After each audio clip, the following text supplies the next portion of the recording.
এবার ভালো মতো ভাবে আমরা একটু এটাকে মিশিয়ে নিচ্ছি। এখানে HCl গ্যাস তৈরি হচ্ছে। এবার এখানে আমরা অ্যাড করে দিচ্ছি কিছুটা পটাশিয়াম ডাইক্রোমেট K2Cr2O7।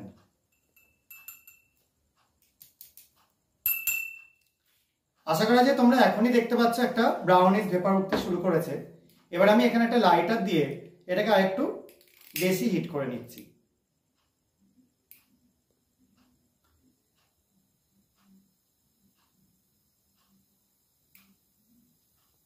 দেখো একটা রেডিশ ব্রাউন ভেপার একদম তার সঙ্গে ধোঁয়ার মতো জিনিস তৈরি হচ্ছে।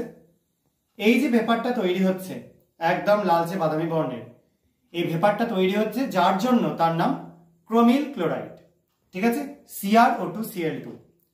এবং এই রেড ভেপারটা মানে অরেঞ্জ রেড ভেপারটা এই CrO2Cl2 এর জন্যই তৈরি হয়েছে। এবং অসম্ভব শ্বাসরোধী একটা গ্যাস এটা। এবং আমি বারবার ওই জন্য হাতের সামনে থেকে এই গ্যাসটাকে সরানোর চেষ্টা করছি, কারণ নাহলে আমি কথা বলতে পারবো না। যাই হোক, এবং এখানে এই ক্রোমিল ক্লোরাইডকে